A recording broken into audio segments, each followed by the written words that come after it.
Hey there, so I said I was going to make a OneNote video real quick about kind of just doing this for if you're a student or whatever. Usually you have either the online version or the app. I have, you've got access to both usually.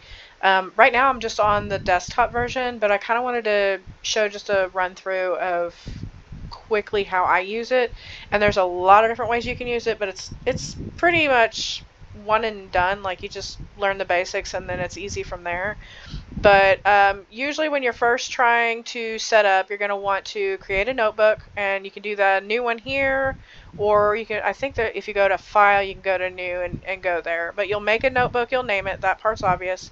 And then if you want to create like a bunch of sections, so like if you think of a book in paper, you're going to have chapters or units, and then you're going to have pages in between. So you can group a lot of the chapters that you make, and then you'll have pages within the chapters.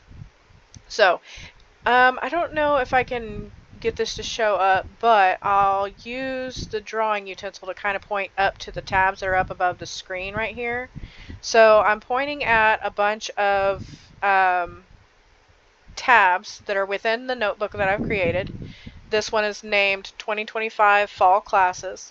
And all of these are either classes or the books that go to the classes. And the way I do it is I always have a color coding system that is, it usually starts at purple, goes to blue, all the way down until it's like at the end color. And my color order is usually in the same exact. So like everything from my sticky notes within Excel on my Kanban board, where it's basically like a to-do list. You have a to-do section, you have a doing section, and you have a done section.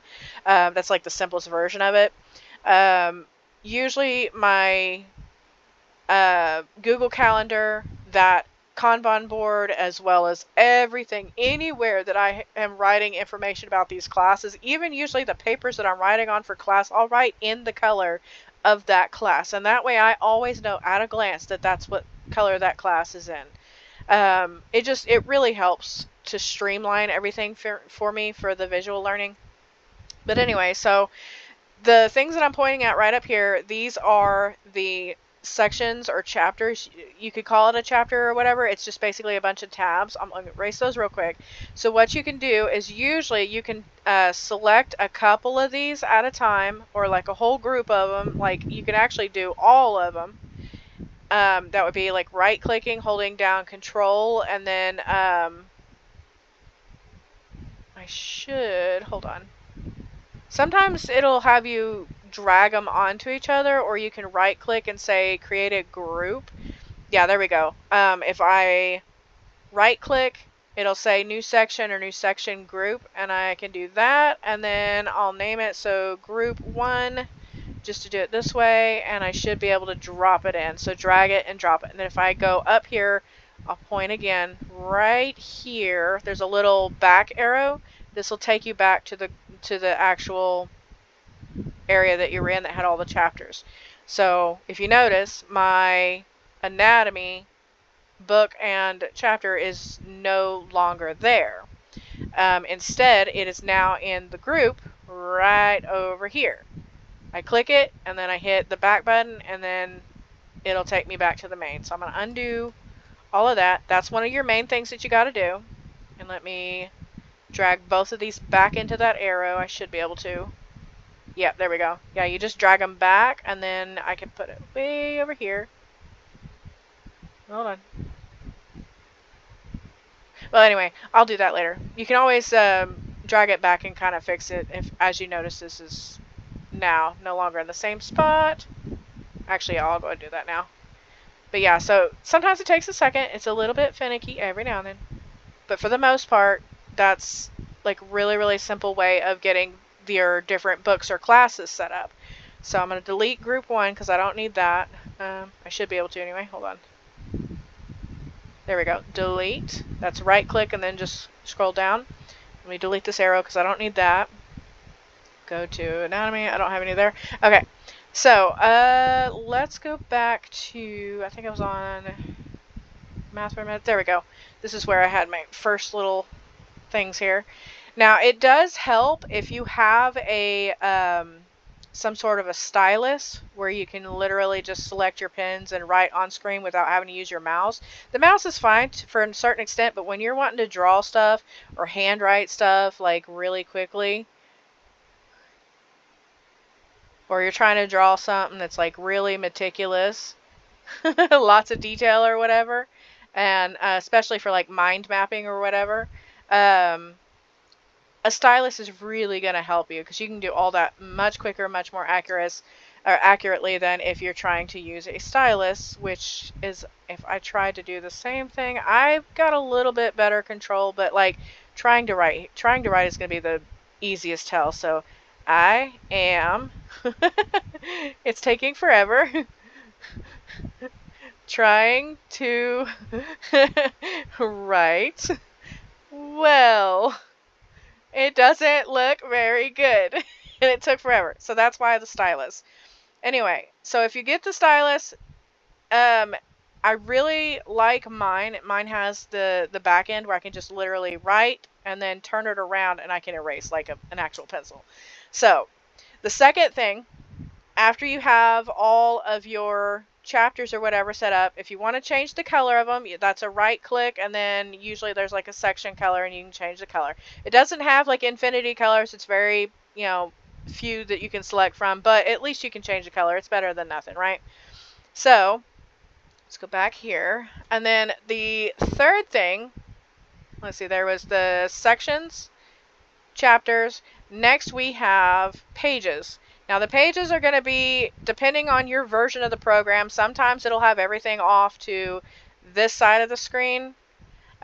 Like I've got a version of it where all of this stuff over here is way over here instead. And it'll have like a little pop out arrow right through here, and that'll collapse everything down so that it's not over here where you can see it.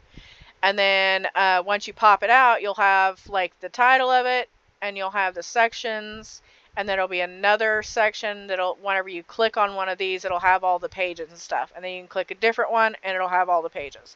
So that's one of the ways that OneNote is broken down depending on which version that you have. And that's excellent, right? Well, the one I have right now, the pages are over here, and I can probably change the view and make it be on the other side or whatever, but so far I haven't bothered. This is the way I used to use it a long time ago before they had changed it, so I'm glad that they kind of brought it back. It just took me a minute to get familiar with it again.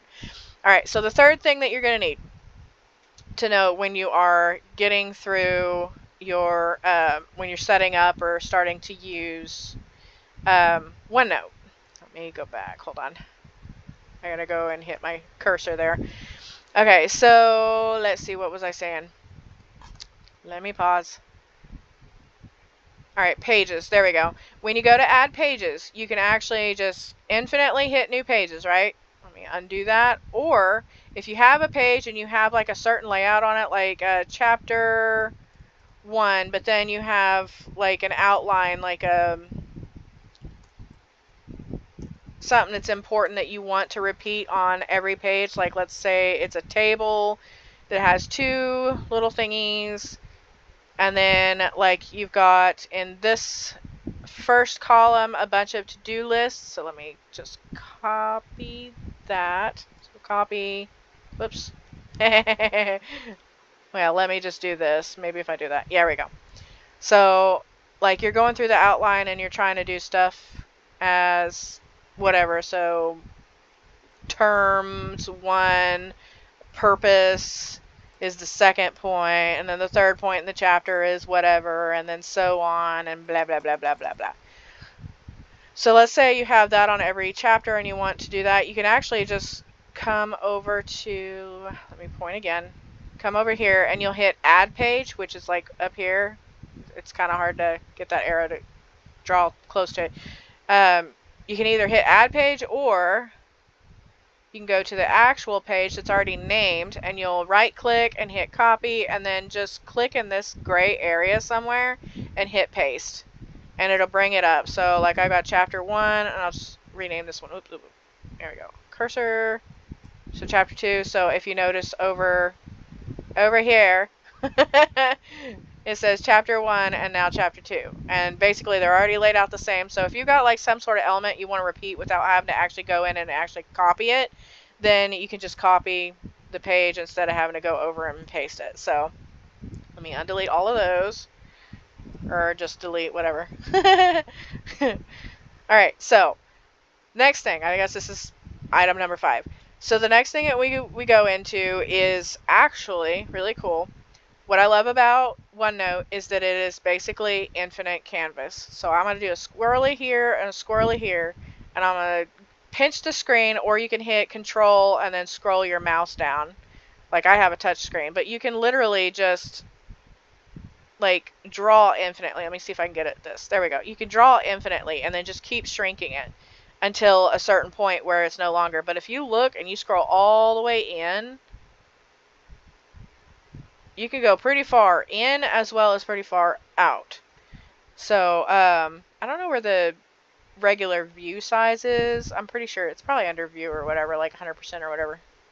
That part's not normal. That's not really important to me for this purpose.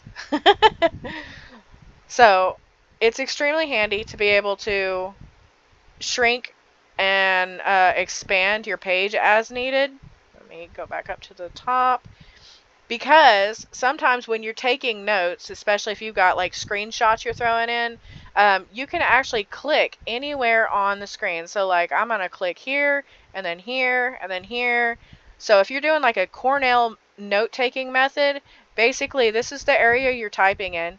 You're putting special terms periodically through here as you're taking your notes, and then you'll come off to here and summarize or put like other important notes. And that way it kind of takes all of this stuff that you're doing class lectures or screenshots or all the extra stuff, and you'll be able to put like arrows and then just like 1 or 2 words and then just be like, hey, this is important, or like this is a image that kind of represents what this whole idea here is talking about. And then you can just go little squiggly to kind of indicate that it's that whole section. Like, let's try to do that better.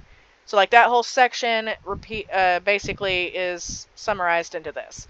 And that's one of the things that is the most beautiful about the whole OneNote thing, is you can actually scroll down and see pretty much section off all the different parts. Like this would be section 1 here of your whole learning, and then you go into day 2, or maybe you have like book screenshots. Like let's go to another page. Maybe you have a ebook that you are well, I don't know what happened there, but okay.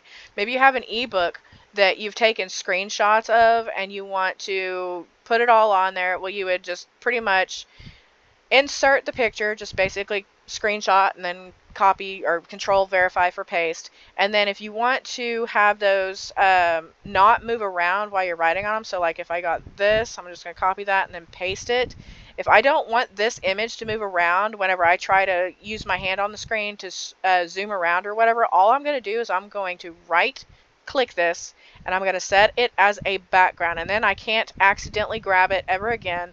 Even if I'm writing on it, even if I lasso it, it's not going to select the picture. Like it's not going to. It'll get everything around it, like including that, the text up here, it just deleted, but it won't get the picture. I'm lassoing it and it just won't get anything except for anything that's on top of it. So that is a great way to keep it from moving around. Like I am clicking it, but if you right click and then you want to move it around, then it will move around. So let me see if I can I can click anywhere on the page. Let's see, it says set pictures background. You'll hit it again and it'll undo it. Now if you have multiple pictures across the whole page and you don't want to undo all of that and make them, move around or whatever, I would suggest not trying to just have one of them undone to where it can move around where the other ones are set. Because if you try to make one of them that's set as a background no longer be so you can move it around, it'll undo all of them sometimes. Not all the time, but sometimes it will. So that's just something to keep in mind. But once you do set it as a background image, it'll stay until you undo. Like until you try to get it to not be. So like that's extremely, extremely useful. I think there was another something that was related to the whole picture thing, but I mean, it is what it is. I can't remember what it is off the top of my head.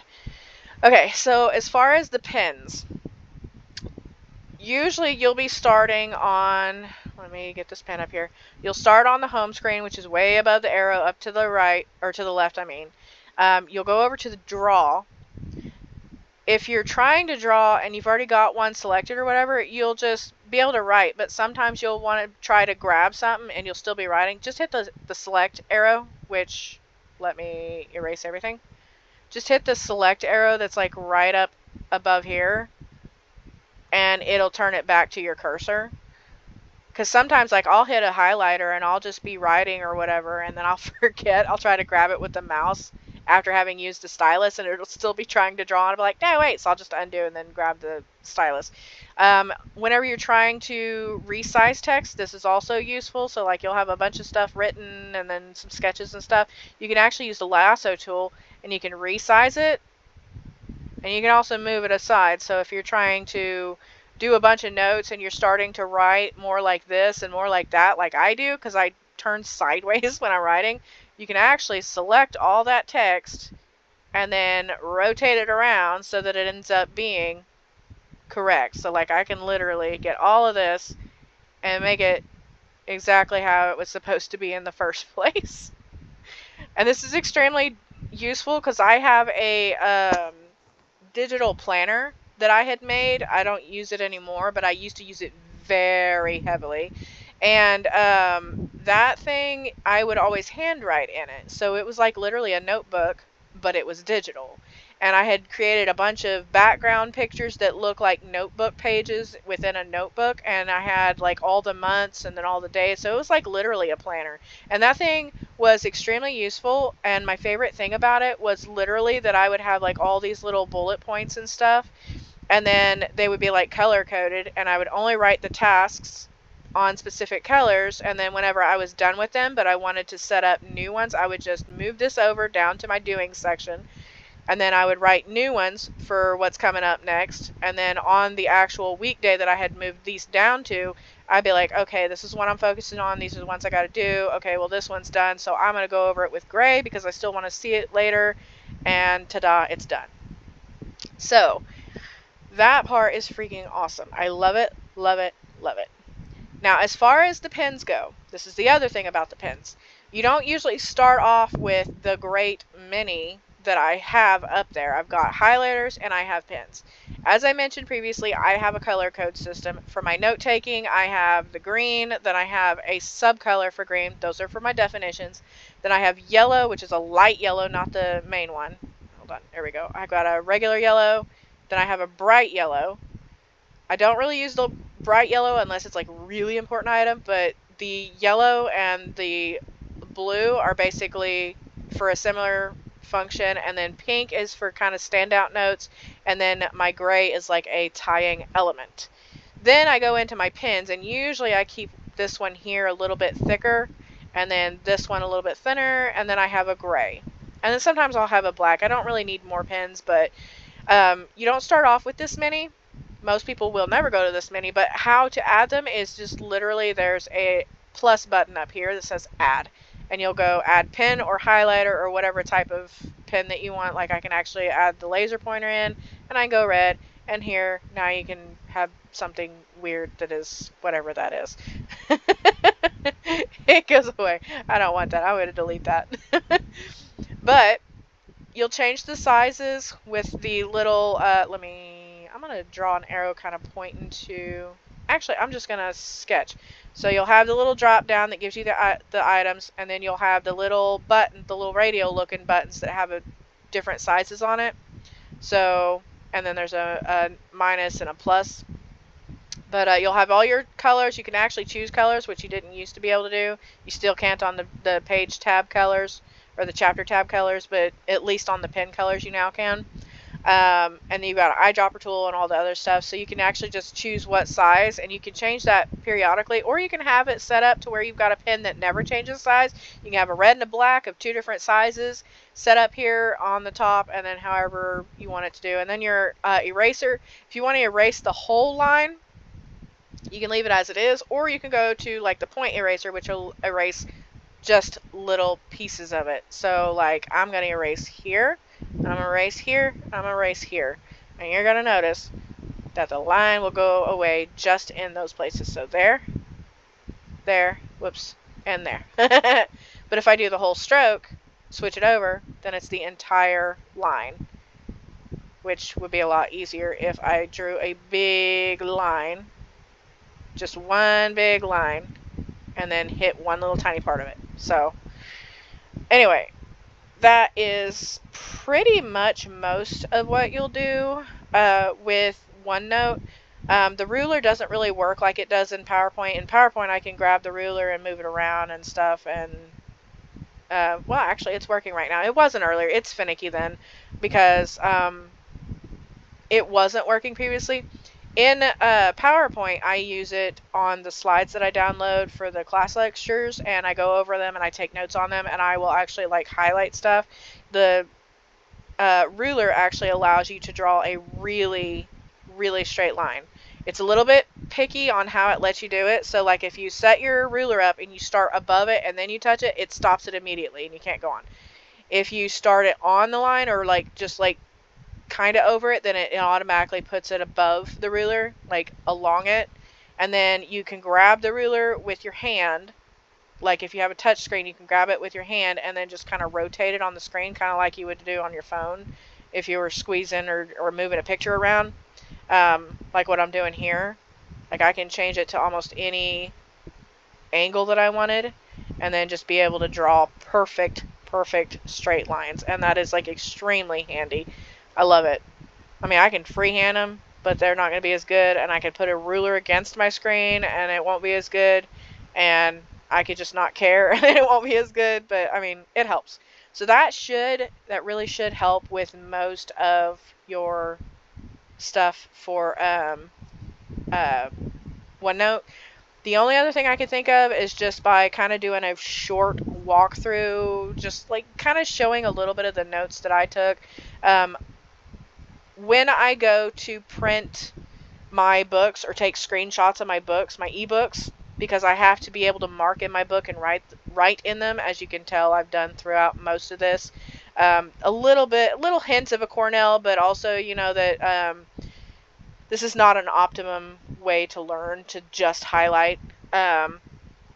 One of the places that it really does help to highlight, though, is stuff like anatomy. Let me see if I can find something that has a diagram, like with a bunch of parts that I've already gone through. Hold on. Give me just a second. I gotta find one. I don't know if there's going to be one here yet.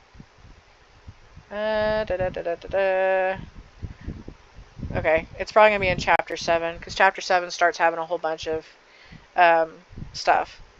I haven't got that one yet. Here we go. This one kind of gives a little bit of an idea of what I was doing. So, when it comes to my diagrams, there are two ways to do this. The first way is to turn your highlighter black, because for some reason, the black one is never see-through, which is awesome. For specific reason. Let me get off of there. Let's see. Undo. Nope. Eraser. It's trying to select the picture. Anyway, so this is why it's awesome. You can literally black these out and then be able to start memorizing certain things without being able to see the label. And if you want to see the label, you can just select it and move it, which I accidentally put two of them there, but you can select it and move it. Or you can grab the picture and then put, like click on it and then say order. You'll look for order and then go bring to front and it'll put it up. And you could undo and then redo and it'll undo it and redo it for you. But let me undo all of those because I don't need those. So that's the first thing about the labels, on making that a lot easier so you can study those a little bit better. A little bit more like a flashcard. The second thing that I like to do is, if you notice, I've got like some of these in yellow, whereas the other ones are not. Sometimes I'll have the ones that are not in gray instead. Gray usually for me means that I know that part. I don't have to learn that part, so I can skim over it. So I can either leave it unhighlighted or I can put the highlighter on there. The yellow is basically, well, there we go. Every time I undo it too far, it goes up to the top. The yellow is basically saying that, hey, I need to work on this item, because I don't remember it. And it definitely helps me a lot to remember. And then, like, if I want to reset and see how many of them I remember, all I got to do is just take the eraser and undo, which is probably going to put me at the top of the screen. Nope, it didn't. That's cool. Okay. But anyway, let me see if I can skim through and see if there's anything else I can remember. Oh, a lot of times I'll do my acronyms here too. So like the mnemonic phrases and stuff, I will like figure it out, or I'll do something kind of picture related on how to remember all of those. But chapter 8 and chapter 9 I haven't even put any notes on because I didn't need to. I do the same with the labels, or the tables. I mean, I'll put gray, a different gray, probably a little darker, so that I can mark what I already know, and then just the yellow on what I don't know. But I don't remember. Yeah, I already went over the color code on what I use. The dark blue I use, I'll just put it on like a chapter title or something, and like that way I don't have to worry about it too much. But other than that, let me see. The only other thing I have is over here on the side. You'll notice that I've got a whole bunch of weirdness over here. There's a whole bunch that have dots, and then like way over is the chapter, and that's actually because the title itself has all of that, like really long. It's a period and a bunch of spaces and then a check mark and then the unit number. Let me undo all of those. It'll take me back to the page for a second. Where did it go? Chapter unit, blah, blah, blah. It was on chapter 9. Okay, that's where it was. There we go. I don't want to leave marks all over it. Anyway, so like all of these have the little dots. That's a unit that I've already completed, and that was all part of one unit. The next one is chapter 2, and those are more on this side of the thing. That's because there's no text in front of them. That's because that is the current unit that I am under, that I am doing. And then the next one is all of the ones that I haven't done. I've broken them down into all of the units and chapters. And basically that symbol is just basically you hit control window, or sorry, window period. It'll bring up a little thing, and you can put like an extra little thing. So if I put that over here, so yeah, it's just your little emojis and stuff. But I don't know, that's about all that I have for OneNote. Once you've got all that, everything else is simple. I guess the only other stuff is just your typical stuff you have on Microsoft Word, and then also you can do checklists, which, let me do the draw. It's going to be right up here. So it'll be at the top. You can hit that drop down and you'll have a whole bunch of stuff you can do there. And the most important ones would be these top 3. You have the to-do list, and then you have the star, and then you have the question mark, and then you got some highlight and some other stuff, but these are just like basically little emojis and stuff. And you can put those inside of a table, and or even not a table. I mean, you could just make a list out of it. So let me erase these and actually do a list like I would be. So like that, and then hit enter. Whoops, sorry. Space and then enter. Whoops. Sorry. I did it again. Space, enter, space, enter, space, enter, space, and then I'll hit enter again, and then if I go to star, then it just keeps going. It's just like emojis and stuff, so like password. So, but the cool thing about the check marks or the check boxes is you can actually click on them and it'll mark them off. Microsoft Word, I don't think used to have that so easy in there, but it does now. OneNote's had it forever though, and then Notion had it and all that. So it is what it is, and I hope that helps a lot for apparently a 30-minute video. And also, sorry about the audio quality. This was kind of a rushed, but I promised that I would do it, and so now I have. Here is my government vote notes. This is a little bit of example on what I was talking about earlier on like a Cornell note-taking method. Like there's an outline on this on the left side. Let me go to draw. There's an outline here of all the important points, and then there's the actual notes here all the way down. And then if I was going back through them to memorize, I would just be picking out like maybe this part part of that, 640 acres, and then I would just like write 2 or 3 words here to try to remember, and that would help me kind of bullet point all the important things that I was trying to remember. One of the things that I do when I'm note taking, if I'm doing text only, I have a color coding system of 3 colors. So my main color will be, whoops, let me go to cursor. My main color will be black or black bold, which would be like a few words for something important. And then if I had bullet points under it, those are usually in orange, unless it's like just a specific word, and then the rest of it's in black, which isn't as important. So it would be like that.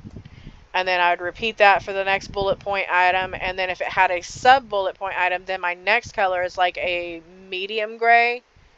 And that kind of separates all the different terms. So I might have like 13 of these different terms here. Whoops. Let me go Shift Tab to back up. There we go. So I might have several of those, but then also have some minor bullet points under these. And I would want to put these into gray so that I could tell them apart. So end, and then shift back, and then paste. And that way I can kind of tell them apart as far as like all the stuff that's important on the slide. So just the important terms and stuff. And then if like I am trying to make an extra note besides that that wasn't related to everything else, then I would do that in a different text box in blue. And this is something that I do on PowerPoints. And those I would like drag next to the text that it was nearby, or I would put it in a column over off to the side.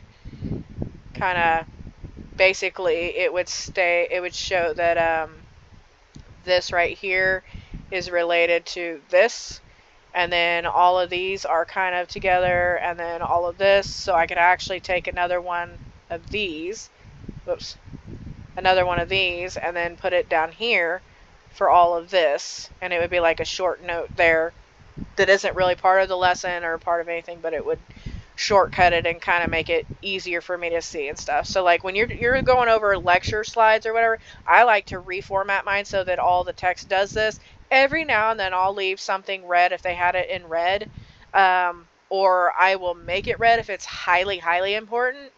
But I reformat the lectures that they, the PowerPoint lectures they upload so that we can download, so that we can go through them. I upload those, or sorry, I download those, and then I mark them up, and then sometimes I'll add hyperlinks and stuff, but for the most part, this is how I do my note-taking. And then the last part on here, sorry, since this is a program that you can write and draw in as well, I will end up going through everything and kind of taking the important things, like all of the historical characters here that I'll circle them in black. Whoops.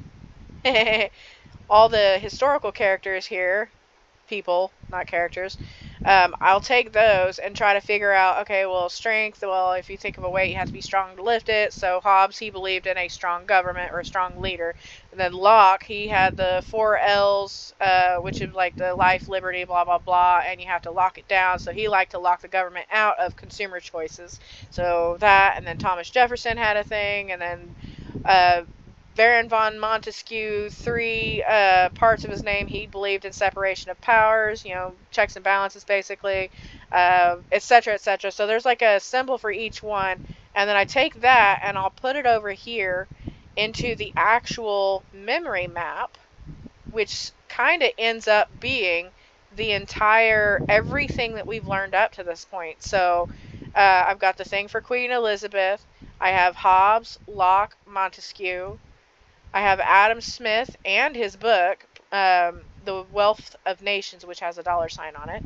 And then I have Isaac Newton and a brain with like these little tendons radiating out from it with little people on the end, because he believed that everybody should be able to educate themselves and be able to, learn and improve. And he wrote a book, which I have a little book here that has a crown on it. He wrote a book called Principia, And then I have Thomas Jefferson, who was a follower of Locke, as well as I have him over here. He also followed Newton. And then I have Benjamin Franklin, which has a kite behind him and a number 13, which is like hard to see here, but that represents Benjamin Franklin. So they both followed Isaac Newton. So they're both in gray staring at Isaac Newton. But Benjamin Franklin's the one that got sent to England, where the king was like, hell no, I'm not going to be nice to y'all. I'm not going to let y'all have representation. And there was a bunch of tax and stamp tax, and which that looks like a stamp here.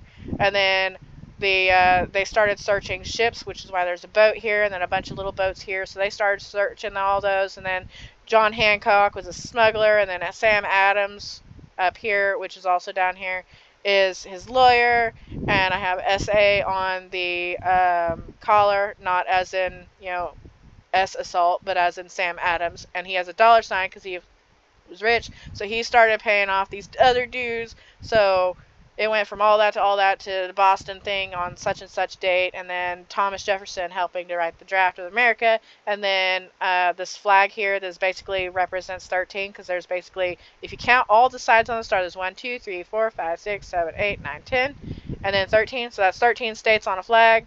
And then a person that became president, blah, blah, blah, blah, blah. It was the first, and I've got a Confederate flag because it was the first government, and it failed. And the X is fine because it failed. But that was the Articles of Confederation. So, like, literally, I have everything on here. And that's the entire map of everyone that is in, that we have gone over lecturing. And then the last part, because of the dates are being important as well, the last part is this right here, which comes from this. So I listed them out, all the important dates. And then I put it down into a triangle with little symbols next to it, kind of what they stand for. So like this little stamp here is the stamp that's over here. And that's this year right here is when it happened. So like 65. So I started with E, which I know is 1600s and 1700s because that's where our thing started. And then A, the infinity sign looks like an 8. So it's 88. So it was 1688. And then I've got 54 and 63. Which is, when the whole war thing started, so or the glorious revolutions, because that looks like a bunch of war. It looks like a bunch of fire and fighting and stuff, just a squiggle.